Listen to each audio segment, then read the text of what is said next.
Iran में घुस गया, शाम में घुस गया, लेबनान में घुस गया, हर जगह मार मार मार और लोगों का कत्ल। मेरे अजीजों, ये तो आम लोगों का कत्ल है और कुरान ये कहता है ये वो कौम है जो अल्लाह के नबियों को कत्ल करती थी। और तारीख में है तकरीबन 10,000 नबियों को इन्होंने कत्ल किया है। 10,000 नबियों को इन्होंने कत्ल किया है सिर्फ अपनी। मैं आपको एक बात अर्ज किए देता हूं, कुरान पाक ने जो फरमाया वह हक है, 100% हक है। अल्लाह ने फरमाया, मैंने खुतबे के बाद जो आयत पढ़ी, वदुरिबत अलैहिमुल ज़िल्लतु वल मस्कनत, अल्लाह फरमाता उन पर जिल्लत और गुर्बत लिख दी गई। किस पर? यहूदियों के मुताबिक। वबाउ बिग़ज़बिन मिन अल्लाह, और अल्लाह के गज़ब में रहेंगे वो हमेशा। आप सूरह फातिहा में पढ़ते हैं ना, गैरिल मग़दूबि अलैहिम वलद्दालिन। मग़दूब का मतलब क्या है? जिन पर अल्लाह का गज़ब हुआ, और वो यहूद कौम है। कुरान पाक की मैं आपको बात बता रहा हूं। और अल्लाह ताला फरमाता है वजह क्या है? ज़ालिका बिअन्नहुम कानू यकफुरून बिआयातिल्लाह, वो इसलिए कि अल्लाह की निशानियों को ठुकराते हैं। व यक़्तुलून अन्नबिय्यीन बिग़ैरि हक़, और अल्लाह के नबियों को ना हक कत्ल करते हैं। अब दुनिया को यह अफसोस हो रहा होगा, जैसे मैंने अभी बताया 50,000 लोगों का कत्ल वहां कर दिया। ईरान में घुस गया, शाम में घुस गया, लेबनान में घुस गया, हर जगह मार मार मार और लोगों का कत्ल। मेरे अजीजों, ये तो आम लोगों का कत्ल है और कुरान ये कहता है ये वो कौम है जो अल्लाह के नबियों को कत्ल करती थी। और तारीख में है तकरीबन 10,000 नबियों को इन्होंने कत्ल किया है। 10,000 नबियों को इन्होंने कत्ल किया है सिर्फ अपनी मनमानी बात न पाए जाने की वजह से। हजरत ज़करिया अलैहिस्सलाम की बात मालूम है? ये तो बैतुल मुक़द्दस के मुतवल्ली थे। ज़करिया अलैहिस्सलाम बैतुल मुक़द्दस के इमाम थे, जिनका जिक्र है कुरान पाक में। हजरत ज़करिया अलैहिस्सलाम के पीछे यही कौम जो उनकी उम्मत में थी, यहूदियों के लिए भी वो मुक़द्दस नबी थे। लेकिन इन जालिमों ने हजरत ज़करिया अलैहिस्सलाम को दुश्मनी में रख करके ऐसा कत्ल किया था। अल्लाहु अकबर। ज़करिया अलैहिस्सलाम इनसे भाग करके निकले थे और एक दरख्त को जाकर कहा, ए दरख्त खुल जा, मैं तुझ में आता हूं। दरख्त खुल गया, हजरत ज़करिया अलैहिस्सलाम उसमें अंदर चले गए, दरख्त फिर बंद हुआ। तारीख में मौजूद है। इब्लीस लाइन ने, शैतान मरदूद ने यहूदियों को रास्ता भी बताया और दरख्त भी बताया कि इसके अंदर ज़करिया छुपे हुए, इसके अंदर ज़करिया है। यहूदियों ने तेज आरी लेकर के दरख्त को ऊपर से काटना शुरू किया कि दरख्त के 2 टुकड़े होंगे तो ज़करिया अलैहिस्सलाम तक भी पहुंच जाएंगे। उन्होंने आरी से काटते काटते काटते उनके सर तक पहुंचा दिया। और जब हजरत ज़करिया अलैहिस्सलाम को अपने सर के ऊपर से कटने की आवाज आने लगी तो आप सोचा कि अब यह आरी से पूरा कट जाएगा। अल्लाह ताला की तरफ से निदा आई, ए ज़करिया सबर कर लो, अगर तुम इस पर आवाज निकालोगे तो सबर वालों में से तुम्हारा नाम निकल जाएगा। यहां तक के तारीख में है वो यहूदियों ने आरी से काटते काटते हजरत ज़करिया अलैहिस्सलाम के सर को चीर दिया और जिस्म के 2 टुकड़े हो गए। अल्लाह के नबी खामोश रहे, सबर करके रह गए। उनके बेटे यहया अलैहिस्सलाम ने यहूदियों के एक गवर्नर या बादशाह को यह कहा था कि एक निकाह में 2 बहनों को रखना जायज नहीं। उसने 2 बहनें एक साथ अपनी ज़ौजियत में रखा था। सिर्फ इतनी बात पर हजरत यहया अलैहिस्सलाम सिर्फ 33 साल के जवान थे। उस यहूदी जालिम ने यहया अलैहिस्सलाम के सर को काट करके बर्तन में लाकर नाश्ते में रखा था। अल्लाह के नबी की बात कर रहा हूं। अल्लाह के नबी के सर को काट कर तश्त पे रखा था। लेकिन तारीख की सच्चाइयां बताती हैं कि वो कटे हुए सर से यहया अलैहिस्सलाम बोलते थे, ए जालिम, अब भी मैं कहता हूं एक निकाह में 2 बहनों को रखना हराम है, हराम है। ये अल्लाह के नबियों की जिंदगी में बता रहा हूं जिनके साथ इन्होंने किया। ईसा अलैहिस्सलाम, ये पागल ईसाई जो आज उनकी कपड़ों में जाकर बैठे हुए होते हैं, जबकि जिंदगी भर ये लड़ते रहे हैं। कुरान भी कहता है वक़ालतिल यहूदु लैसतिन नसारा अला शै, वकालत नसारा लैसतिल यहूद अला शै, दोनों लड़ते थे। यहूदी कहते ईसाई कोई चीज ही नहीं, ईसाई कहते थे यहूदी कोई चीज ही नहीं। इनकी जंगें इतनी खतरनाक हुई, ये सब लिपापोती करके आज दिखाते हैं कि हम सब एक हैं। बहुत गहरी दुश्मनियां इनके दरमियान थी। ईसाइयत, हजरत ईसा अलैहिस्सलाम को क्या किया गया? जब उन्होंने अपने पैगामात फैलाए तो ईसा अलैहिस्सलाम को भी कत्ल करने का मंसूबा यहूदियों ने बनाया था, और पूरे लोग आकर हजरत ईसा अलैहिस्सलाम के घर को घेराव कर लिए। ईसा अलैहिस्सलाम को उस रात अल्लाह ताला ने आसमानों पर उठा लिया, और एक यहूदी को अंदर देखने के लिए भेजा था यहूदियों ने कि जाकर देखो ईसा है कि नहीं। तो अल्लाह ताला ने वो आए हुए यहूदी को ईसा अलैहिस्सलाम की शक्ल दे दी, ईसा अलैहिस्सलाम को उठा लिया। यहूदी जो बाहर खड़े मुंतजिर थे, हमारा आदमी अंदर गया है देखने के लिए, मारने के लिए, कत्ल करने के लिए, अभी तक आया नहीं। तो सबके सब अंदर घुस गए, देखा वो आदमी बैठा हुआ है, उसी को पकड़कर लाकर सूली पर चढ़ा दिया ईसा समझ करके। लेकिन इत्तेफाक ये है कि उसको पूरी शक्ल नहीं दी गई थी, आधी शक्ल ईसा अलैहिस्सलाम की थी और आधी उसकी खुद की थी। बाद में यहूदियों में खुद इख्तिलाफ हो गया, हमारा बंदा कहां गया जो ढूंढने के लिए गया था, वो गायब कहां है? और अगर ये हमारा बंदा है जो ढूंढने के लिए गया था तो फिर ईसा कहां है? ये इख्तिलाफ में, ये शक में 550 साल गुजर गए। फिर मेरे मुस्तफा सल्लल्लाहु अलैहि वसल्लम तशरीफ लाए और कुरान ने इस बात को वाज़ेह किया, न तुमने ईसा का कत्ल किया, न सूली चढ़ाई है। ईसा अलैहिस्सलाम जिंदा है, अल्लाह ने आसमानों पर उन्हें उठाया। ये तो ईसाइयों पर एहसान है कुरान का, जो सच्चाइयां 550 साल पहले की बताया। मेरे अजीजों, ये तारीख में आपको बता रहा हूं, नबियों का कत्ल करने वाली कौम, उनके सामने आम इंसान क्या माने रखते हैं? ये दुनिया की सारी कौमों को हकीर समझने वाली कौम, दुनिया के पूरे जखीरों को अपनी मिल्कियत समझने वाली कौम, उनका अकीदा है ये दुनिया का जितना गोल्ड है, जितना सोना है, उस पर सिर्फ और सिर्फ उनकी कौम का कब्जा होना चाहिए, पूरी दुनिया को। आपको पता है मदीने तैयबा में हुजूर पाक सल्लल्लाहु अलैहि वसल्लम की आमद से पहले ये सब के सब मदीने में बसे हुए थे। 550 साल से इंतजार कर रहे थे हुजूर के आने का, दूसरी कौमों को डराते थे। क्यों? उनकी किताब में मौजूद था आखिरी नबी के आने की सारी बातें मौजूद थी। आखिरी नबी आएंगे, उनके मानने वालों का गलबा होगा, वो अपने नूरे नबुव्वत से लोगों के दिलों को पाक करेंगे। उनकी शक्ल भी बताई गई थी तौरात में, उनके आने की जगह भी बताई गई थी। पूरे हिजाज में खजूरों का झुंड एक इलाका होगा जहां ये नबी आएंगे, और वो मदीने के अलावा कोई जगह ही नहीं थी। यहूदी ये सब चीजें देखकर हुजूर के आने से 550 साल पहले से इंतजार में थे, वो नबी यही आएंगे, यही आएंगे। और दूसरी कौमों को डराते थे, हमसे मत उलझना, आखिरी नबी आने वाले हमारे, और उस नबी के आने के बाद फिर हम चुन चुन कर तुमसे बदला लेंगे। और जब कभी मुसीबत आती तो अल्लाह से दुआ भी ये करते थे कि अल्लाह वो आखिरी नबी जो हमारे इलाके में आने वाले हैं, उनके सदक़े में तू हमारी बलाओं को दूर कर।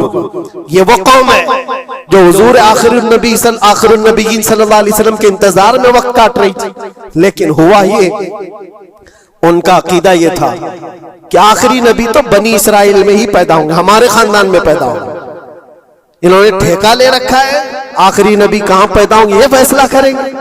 अल्लाह तबारक व तआला ने आखिरी नबी हमारे आका सल्लल्लाहु अलैहि वसल्लम को बनी इसराइल में नहीं, बनी इस्माइल में पैदा किया। इस्माइल अलैहिस्सलाम के औलाद में पैदा किया, और ये इस्माइल अलैहिस्सलाम की औलाद पूरे अरब में आबाद थी। अरब में पूरी आबादी इस्माइल अलैहिस्सलाम की थी। मक्का को आबाद किसने किया? इस्माइल अलैहिस्सलाम। इस्माइल अलैहिस्सलाम की औलाद पूरे मक्का में, आसपास सब इलाकों में आबाद, सारी जितने भी नस्ब है वो इस्माइल अलैहिस्सलाम तक पहुंचते हैं, अरब वालों के। और ये यहूदी बनी इसराइल है, यानी याकूब अलैहिस्सलाम की औलाद में से, और ये दूसरों को हकीर जानते थे। जब तक ये लोग अरब में थे, मदीने में थे, इन्होंने हर एक को हिकारत से देखा। अरबों से इनके ताल्लुकात ऐसे नहीं थे, आम लोगों से कहते हमारे से बात करने के काबिल नहीं है, सबको उम्मी कहते थे, अनपढ़, जाहिल, ऐसे अल्फाज से अरबों को पुकारते थे। अरबों से अगर इनके ताल्लुकात होते भी तो बड़े बड़े टॉप लीडर जो होते हैं अरबों के, बस उनसे ताल्लुकात, आम लोगों को गिनते ही नहीं, कचरा कहते थे। बनी इस्माइल को जब ये कचरा कहते थे, और बनी इस्माइल में जब आखिरी नबी पैदा हो गए तब क्या कहने लगे पता है? कहते नहीं, ये गलत हो गया। आखिरी नबी तो बनी इस्राइल में पैदा होने वाले थे, ये जिब्राइल ने शरारत किया और बनी इस्माइल में जाकर के नबूवत जो थी। कुछ तो ये कहने लगे, कुछ तो कहने लगे वो है ही नहीं आखिरी नबी। लेकिन कैसे इनकार करते? कुरान कहता है यारिफूनहु कमा यारिफून अबनाअहुम, उस रसूल को वो ऐसे पहचानते थे कि अपने बेटों को भी नहीं पहचानते।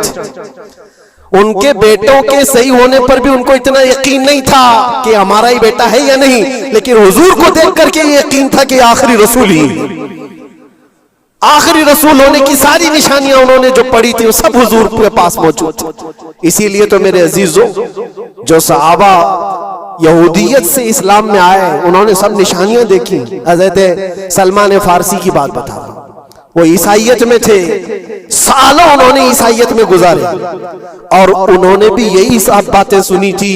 यसरब एक इलाका है हिजाज में, खजूरों के बागात का झुंड है, वहां पर आखिरी नबी वहीं आने वाले। तो ये कहां से आए थे? सलमान फारसी इराक से आए थे, मदीने में आकर गुलाम बन गए, एक खजूरों के बाग में काम करते थे बरसों तक। फिर वो वक्त आ गया जब हुजूर पाक सल्लल्लाहु तआला अलैहि वसल्लम मक्का से हिजरत करके मदीने आए थे। मस्जिद कुबा जहां है वहां 14 दिन तक हुजूर क़याम किए हुए थे। तो वो बागीचे का जो मालिक है, सलमान फारसी का जो मालिक था, उसका भतीजा आकर के खबर देता है, चाचा सुना है कि नहीं खबर? यसरब में एक शख्स आया है मक्का से, हसीन चेहरा है, गुलाबी रंगत है, बोलता है तो लोग सब उसकी तरफ देखते हैं और वो कहता है कि मैं अल्लाह का आखिरी रसूल हूं। यहूदी का भतीजा अपने चाचा को एक खबर दे रहा है। सलमान फारसी खजूर के दरख्त के ऊपर बैठे खजूर काट रहे थे या साफ कर रहे थे। ये खबर सुने कि वहां से छलांग लगाकर नीचे आ गए, जिसके इंतजार में तो सालों गुजार दिया था। क्या कहा तुमने? मालिक ने एक थप्पड़ रसीद किया और कहा तू गुलाम है, आकाओं की बात में दखल अंदाजी मत कर, जा तू अपना काम कर। लेकिन उनकी बेचैनी थी कि वो अगर आखिरी रसूल आ चुके तो मेरी जिंदगी का तो मकसद यही है। फिर उन्होंने वक्त निकाला दिन का और हुजूर पाक सल्लल्लाहु अलैहि वसल्लम के पास पहुंच गए। जब रसूल करीम सल्लल्लाहु ताला अलैहि वसल्लम सहाबा के साथ मौजूद थे, देखें अलामतें जो इन्होंने पढ़ी थी अपनी किताबों में, वो सब जांचना भी चाहते थे। खजूरें लेकर के गए और कहा या रसूल अल्लाह ये कबूल कीजिए, ये सदका है। हुजूर ने लिया और सबको बांट दिया, उसमें से कुछ भी नहीं खाया, क्योंकि सलमान फारसी ने पढ़ा था कि आखिरी रसूल सदका नहीं खाएंगे। एक निशानी देख ली उन्होंने। दूसरे दिन आए, फिर वो मौका निकाला और खजूरें ली और आए। हुजूर से आकर के कहा कि ये लीजिए, कबूल कीजिए, ये हदिया है। हुजूर ने खुद भी खाया और सबको तकसीम किया। कहा ये किताब में मौजूद है, वो आखिरी रसूल हदिये को इनकार नहीं करेंगे, ताइफ कबूल करेंगे। दो अलामतें देखी। फिर एक दिन, तीसरा दिन था, रसूल पाक सल्लल्लाहु अलैहि वसल्लम एक जनाजे में थे। तहबंद थी हुजूर के, चादर थी जिस्म के ऊपर। सलमान फारसी एक और निशानी देखने के लिए आए हुए थे जो किताबों में पढ़ी थी। कभी हुजूर के दाएं आते, कभी बाएं आते, कभी आगे कभी पीछे, पूछने की या कुछ बात करने की कोशिश कर रहे थे। हुजूर सल्लल्लाहु अलैहि वसल्लम ने उनको देख लिया और कहा सलमान आ जाओ इधर। इधर बुलाया, अपनी चादर हटाई और कहा ये मोहरे नबूवत देखने के लिए आए थे। जो हुजूर सल्लल्लाहु अलैहि वसल्लम के कंधों के बीच में एक ऐसा सफेद निशान था जिसको मोहरे नबूवत कहा जाता है, वो सूरज से ज्यादा चमकता था दोनों कंधों के बीच में। और हजरत सलमान फारसी वो देखने के लिए आए थे और हुजूर ने उनके पूछने से पहले चादर हटाई और कहा यही देखने आए थे। सलमान फारसी ने कहा मैं तो एक चीज देखने आया था, आपने दो चीज बता दी। क्या चीज? मैं तो मोहरे नबूवत देखने आया था, आपने दिखा भी दिया और मेरे दिल की बात की खबर भी आपने बताई। नबी को इल्म गैब भी होता है। और सलमान फारसी ने कलमा तैयबा पढ़ लिया। उसी सलमान फारसी को आजाद कराने के लिए मेरे आका सल्लल्लाहु अलैहि वसल्लम ने सहाबा के साथ मिलकर के 500 खजूर के दरख्त लगाए थे और एक बागीचा दे करके उस यहूदी से आजाद करवाया था। ये अल्लाह के नबी सल्लल्लाहु अलैहि वसल्लम के पास वो सहाबा जो आए थे यहूदियत से या ईसाइयत से, वो जानते थे हुजूर को, लेकिन ये इतनी खतरनाक कौम है जिनको अल्लाह ताला ने दिलों पर मोहर लगाया, ये यहूदी जो ईमान नहीं लाए और ये क़यामत तक इसी तरह गज़ब में रहने वाले हैं। आज इनका उभार अगर आप देख रहे हो तो शायद तारीख पता नहीं होगी कि कितनी जिल्लत की जिंदगी भी गुजारी, किस तरह भीख मांगे। आज या अपनी तारीख को कहीं पर भी सोशल मीडिया में गर्दिश करते हुए नहीं देख सकते, पाबंदी है पूरी दुनिया में। हिटलर के कत्ले आम के बारे में नहीं बोल सकता कोई, यहूदियों को इतना मारा था उतना मारा था, नहीं, दुनिया में ये बोलने पर पाबंदी है। इनके किसी भी पुरानी तस्वीरें दिखाने पर पाबंदी है। आज खुद अपने मुल्क में होने वाले हमलों की तस्वीर ना दिखाई जाए, इस पर पाबंदी है। ये तो तुम कब तक ऐब छुपाते रहोगे, जहां सड़न होती है बदबू आ ही जाएगी। और अनकरीब मेरे अजीजों, कुरान की वो बात याद रखो, अल्लाह ने फरमाया सयअलमुल्लज़ीना ज़लमू अय्य मुनक़लबिन यनक़लिबून, अनकरीब जालिम ये देख लेगा कि अल्लाह उसको किस खाई में गिराने वाला है। क्या अबरहा बहुत सारे मंसूबे बनाकर काबा ढाने नहीं आया था? अल्लाह ने अबाबील चिड़ियों से उसको हिलाक किया था, फिरौन को पानी से गरक कर दिया था, नमरूद को मच्छर से हिलाक कर दिया था। बड़े बड़े तूफानी ताकतों के बादशाह दुनिया में आए, लेकिन अल्लाह ने उनको बहुत छोटी ताकतों से हिलाक किया। लोग आज ये मुकाबला कंपैरिजन करते हुए बैठे रहते हैं, एक तरफ ईरान है, एक तरफ गजा है, एक तरफ सुपर पावर हुकूमतें हैं। ये सारे कंपैरिजन दुनिया के हो सकते हैं, लेकिन रब तबारक व तआला की बादशाहत और उसकी सल्तनत जब इंतकाम पर आ जाए तो फिर मेरे अजीजों किसी मुल्क की भी जरूरत नहीं, सिर्फ हवाओं से मौला ताला ताकतों को खत्म फरमा देता। दुनिया में फैले हुए एक कोरोना को तुम काबू में नहीं कर पा रहे थे। एक छोटा सा कीड़ा होगा, एक बैक्टीरिया होगा जिसको कंट्रोल में ना ला सके और करोड़ों मौतें हो गई। कौन था ये? मौतों पर कंट्रोल तुम्हारे पास क्यों नहीं आया? सुपर पावर ताकतें बेबस नहीं थी? 2 साल पहले नहीं देखा आपने? और रब तबारक व तआला जब चाहे तो ये पकड़ जालिमों के साथ फरमाएगा। आज के दौर में दुआएं भी ये करो और अंजाम का इंतजार भी करो। ये तुम्हारा भी इम्तिहान है मेरे अजीजों। जो आग पड़ोस में लगी है उसकी चिंगारियां तुम्हारे घर को भी जला सकती है। अपने बुरे आमाल से तौबा करो, अल्लाह के गजब से डरो कि उसकी पकड़ ना आए। अल्लाह तबारक व तआला कहने सुनने से ज्यादा अमल की तौफीक अता फरमाए। और जो नाहक मारे गए बच्चे हैं, मौला ताला उन बच्चों को मारने वाले जालिमों को खतरनाक अंजाम तक पहुंचाए, उन्हें कैफर किरदार तक पहुंचाए। रब ताला उन्हें अज़ाब अलीम में गिरफ्तार फरमाए। व आखिर दावाना अनिल हम्दुलिल्लाहि रब्बिल आलमीन। अस्सलामु अलैकुम।